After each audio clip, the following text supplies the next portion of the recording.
Hello, good morning everyone. कैसे हैं आप सब बच्चे? आई होप आप सब बहुत अच्छे होंगे और अपनी पढ़ाई भी बहुत अच्छे से कर रहे होंगे। तो बच्चों, हम लोगों ने क्लास 10 में फॉर्मेशन ऑफ कैटाइन कर लिया है और अब हम उसका नेक्स्ट टॉपिक स्टडी करने वाले हैं, फॉर्मेशन ऑफ एनाइन।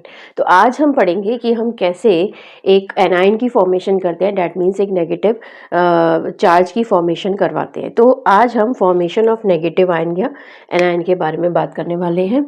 तो टॉपिक है बच्चों हमारा फॉर्मेशन ऑफ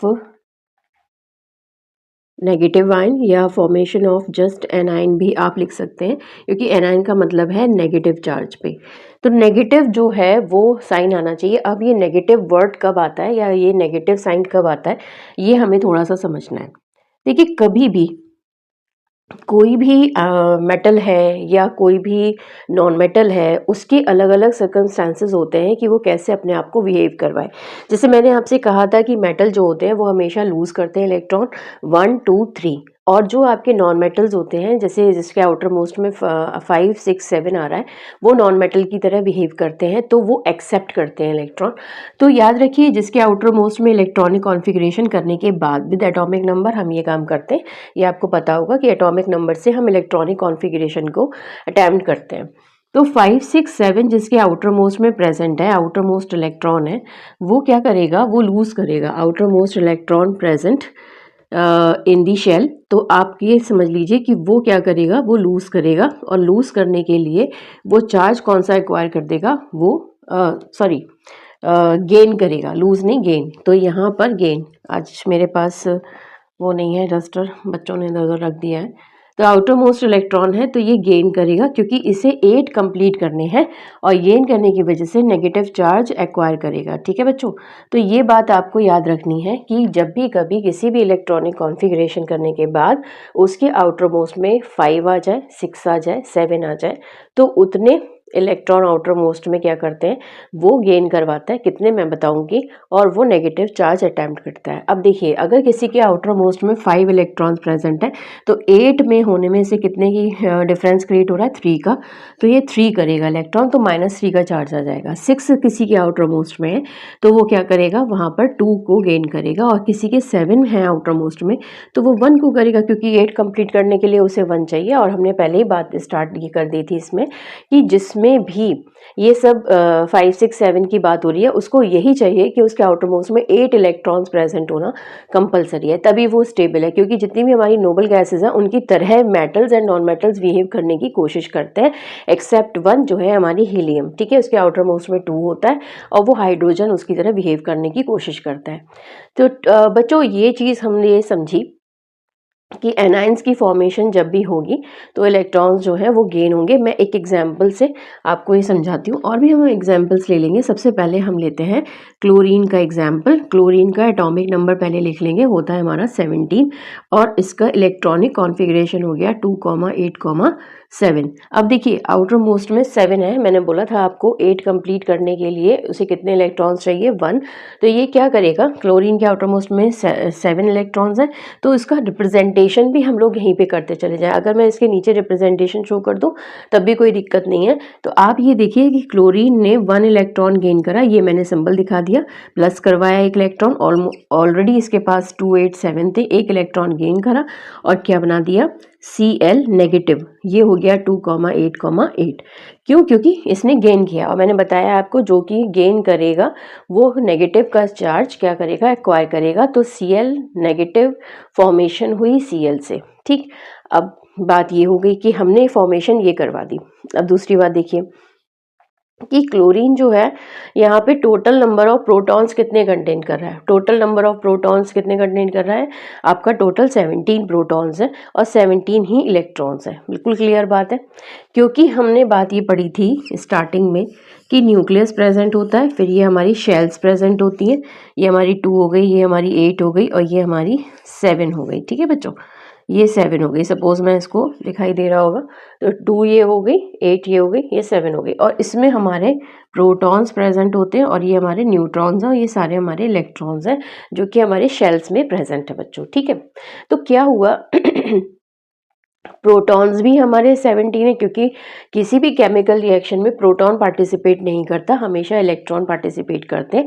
तो जितनी भी केमिकल रिएक्शंस होती हैं, चाहे वो आपकी आयनिक बॉन्डिंग की इक्विवेलेंट किसी भी टाइप की, any type of chemical reaction which is occur in nature, that in that cases only electrons participate, there is no contribution of the protons because proton present in the nucleus and nucleus is a hard mass.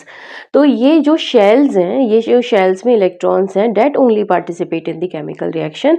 तो यहाँ पर proton भी 17 है और आपके electrons भी 17 है। अब क्या हुआ कि आपने एक इलेक्ट्रॉन गेन करवा दिया तो वो इलेक्ट्रॉन्स तो उसने बढ़ा लिए ना, तो अब एक इलेक्ट्रॉन जैसे ही ऐड हुआ तो यहाँ पे टोटल कितने इलेक्ट्रॉन्स हो गए, डेट मीन्स 18 इलेक्ट्रॉन्स हो गए, लेकिन अभी भी प्रोटॉन्स क्या है, 17 है। ठीक है, तो ये क्या मतलब इस बात का बनता है कि नंबर ऑफ प्रोटॉन्स और इलेक्ट्रॉन्स जो है क्लोरीन एटम में वो बराबर है अभी तक, लेकिन इलेक्ट्रिकली भी न्यूट्रल है क्योंकि उसके पास कोई अगर प्रोटॉन पॉजिटिव है तो इलेक्ट्रॉन भी नेगेटिव है, तो दोनों कैंसिल आउट हो गए क्योंकि 17 वो। लेकिन जैसे ही 18 वाला कॉन्सेप्ट आया, 18 इलेक्ट्रॉन्स आए और 17 रह गए, तो कौन ज़्यादा हो गया, ज़्यादा हो गया हमारा नेगेटिव चार्ज। तो मैंने इसलिए यहाँ पे आपको बताया कि जब भी कभी क्लोरीन आयन बनेगा, डैट मीन्स कि Cl नेगेटिव बनेगा, तो वहाँ पे 17 प्रोटॉन्स होंगे और 18 इलेक्ट्रॉन्स होंगे। एक एक्स्ट्रा इलेक्ट्रॉन वहाँ पर एडेड हो चुका है। इसका मतलब क्या है, इसका मतलब ये है कि क्लोराइड आयन के पास एक इलेक्ट्रॉन ज़्यादा है प्रोटॉन से। ये बात आप बिल्कुल इस बात से समझ चुके होंगे। अब एक इलेक्ट्रॉन ज़्यादा है किससे, प्रोटॉन से, तो क्लोराइड आयन जो है वो अपने आप में बहुत ज़्यादा क्या करेगा, नेगेटिव चार्ज को क्रिएट करने की कोशिश करेगा। भाई प्रोटॉन ज़्यादा, इलेक्ट्रॉन ज़्यादा है इसीलिए। तो ये बात हमने यहाँ से समझी कि कैसे हमने इलेक्ट्रॉन को यहाँ पर शो करवाना है, नेगेटिव चार्ज क्यों आ रहा है, ये इसका रीज़न है। क्लियर हो गई ये बात बच्चों। तो क्लोरीन से जो 287 था उससे हमने क्लोराइड आयन बनाए, एक Cl नेगेटिव हो जाता है, ये क्लोराइड आयन हो जाता है। इतनी बात क्लियर, कोई कंफ्यूजन आई थिंक इसमें होगा नहीं। अब देखो आप यहाँ पर क्या हो रहा है कि यहाँ पे फॉर्मेशन जो भी है वो 8 को एक्वायर्ड करने की हो रही है, मतलब आउटर मोस्ट में 8 हो, जैसे तैसे हो उससे कोई प्रॉब्लम नहीं है, लेकिन 8 होने चाहिए। तो 8 इलेक्ट्रॉन्स इसके पास प्रेजेंट है, that mean now this is stable in condition. अगर वो स्टेबल कंडीशन में आ गया है तो अब हम उसको कह सकते हैं कि वो अब रिएक्शन शो नहीं करेगा। इसका मतलब ये है कि वो अब स्टेबिलिटी की तरफ बैठ चुका है, अपने आप को एक तरीके से संभाल चुका है। तो आप इस बात से ये अंदाज़ा लगा सकते हैं। तो I think this is clear to all of you कि any non metal which continue, क्योंकि नॉन मेटल ही होगा भाई, जिसकी 5, 6, 7 आउटर मोस्ट में है वो नॉन मेटल की तरह ही वेव करते हैं। तो जिसके आउटर मोस्ट में 5, 6, 7 है वो क्या करते हैं, वो इलेक्ट्रॉन को गेन करते हैं, नेगेटिव चार्ज एक्वायर करते हैं। आप ये पता लगा सकते हैं कितने, क्योंकि प्रोटॉन्स तो भाई चेंज नहीं होने वाले, इलेक्ट्रॉन्स ही पार्टिसिपेट करते हैं किसी भी केमिकल रिएक्शन, उसमें ही घटना बढ़ना सब कुछ होता है। ठीक है, तो माइनस सब्ट्रैक्शन, एडिशन, ऐड होना, ये सब काम उसी में होता है। तो ये बात हमने क्लोरीन के लिए समझ ली। अब हम एक दूसरा एग्जाम्पल लेते हैं बच्चों, वो है ऑक्सीजन का। अब ऑक्सीजन के बारे में बात करेंगे। तो ये मैं क्यों बता रही हूँ, देखिए पहले मैंने उसमें बताया था कैटाइन के बारे में कि वहाँ पे वो लूज करते हैं, अब एनाइन के बारे में हो रहा है। तो अब हम इसके आगे जो पढ़ेंगे उसमें बॉन्डिंग के बारे में बात करें तो आपको बिल्कुल क्लियर हो जाएगा कि ये कि सब चल क्या रहा है। अब जैसे ऑक्सीजन ले लीजिए, ऑक्सीजन का एटॉमिक नंबर कितना होता है, 8 होता है। 2,6 इसका इलेक्ट्रॉनिक कॉन्फ़िगरेशन हो गया। ठीक है, कोई डाउट नहीं है। अब ये कितने इलेक्ट्रॉन को एक्सेप्ट करेगा, ये 2 इलेक्ट्रॉन्स को एक्सेप्ट करेगा, +2 होना चाहिए, इसमें इलेक्ट्रॉन ऐड होने चाहिए। तो अब मैंने यहाँ पर O लिखा और यहाँ पे लिखा 2,6। अब इसने 2 इलेक्ट्रॉन को गेन कर लिया और यहाँ पे -2 का चार्ज आ गया। क्यों, क्योंकि 2 इलेक्ट्रॉन इसने गेन किए हुए हैं, एक्स्ट्रा 2 इलेक्ट्रॉन्स इसके पास हैं, जो कि अगर मैं प्रोटॉन्स की बात करूँ तो टोटल 8 हो गए और इलेक्ट्रॉन्स भी टोटल 8 हो गए, लेकिन अब 10 इलेक्ट्रॉन्स हो गए जब इसने गेन कर लिया। और कितने प्रोटॉन्स हो गए, 8 प्रोटॉन्स हो गए। तो कहने का मतलब है डिफरेंस है 2 का, तो यहाँ पे -2 का चार्ज आ जाएगा। इसका मतलब ये अपने आप में इलेक्ट्रॉन्स को गेन करके स्टेबल होगा, इसके आउटर मोस्ट में 8 इलेक्ट्रॉन स्टेबल हो जाएंगे। ऐसे ही बहुत सारे एग्जाम्पल्स हैं, सल्फर है आपका, क्लोरीन हो गया, ऑक्सीजन हो गया, सॉरी फॉस्फोरस हो गया। ये सारे एग्जाम्पल्स इसी से रिलेटेड हैं कि जहाँ पर 5, 6, 7 आपको दिखे आप समझ जाओ कि इलेक्ट्रॉन्स को एक्सेप्ट करने की कंडीशन है और वो अपने आप में एनाइन फॉर्मेशन को शो करवा रहा है। तो इस टाइप की रिएक्शंस हमको समझनी है। एक एग्जांपल और कंसीडर कर लेते हैं, बहुत सारे एग्जांपल्स हैं। तो number of examples we have, we can learn from these examples, no issue. लेकिन आपको बहुत ही अच्छे से इसको तैयार कर भी लेना है, ठीक है। जैसे मैंने फॉस्फोरस का एग्जाम्पल ले लूँ, 15 इसका एटॉमिक नंबर होता है, तो 2,8,5 हो गया है। पहले सबसे पहले एटॉमिक नंबर लर्न करो बच्चों, उसके बाद इलेक्ट्रॉनिक कॉन्फ़िगरेशन पे आओ, उसके बाद ये देखो कि उसमें कितने इलेक्ट्रॉन्स का एडिशन कराने पर वो 8 बन रहे हैं। अब 3 इलेक्ट्रॉन्स का एडिशन कराने पे ये 8 बन जाएगा। तो हमने लिख दिया फॉस्फोरस, ये हुआ, ये लिखा 2,8,5 और इसमें 3 इलेक्ट्रॉन ऐड करा दिए हमने। और ये 3 इलेक्ट्रॉन ऐड क्योंकि करवाए हैं तो यहाँ पे -3 का चार्ज आ जाएगा और ये 2,8,8 हो जाएगा। ये आ गई 8 आउटर मोस्ट की stable condition, that means now it is stable in nature. तो इस बात से हमें ये समझ में आ गया कि हमें कैसे इस चीज़ को कंटिन्यू कराना है। बहुत सारे एग्जाम्पल, जैसे सल्फर वाला है, सल्फर का 16 एटॉमिक नंबर होता है, तो आप सल्फर का भी देख सकते हैं। आप सल्फर का भी एग्जाम्पल देख लीजिए, मैं बता देती हूँ आपको, ये रब कर दे रही हूँ।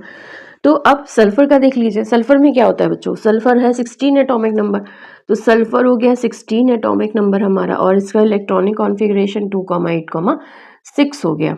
6 कैसे बन रहा है भैया, अच्छे से बनो।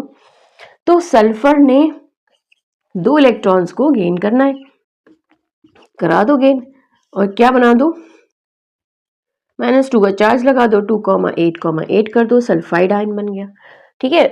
तो कहने का ये सेंस है कि आप सबसे पहले एटॉमिक नंबर लर्न करिए, उसके बाद आप इलेक्ट्रॉनिक कॉन्फ़िगरेशन को अटेम्प्ट करवाइए, देखिए उसके आउटर मोस्ट में कितने इलेक्ट्रॉन्स की एक तरीके से डेफिशिएंसी है। उसके बाद अगर वो इलेक्ट्रॉन को गेन करने की एबिलिटी रखता है, 5, 6, 7 है उसके पास, तो आप उसमें उतने इलेक्ट्रॉन को ऐड कराइए और वहाँ पर उसको ऐड करके शो कर दीजिए, ठीक है।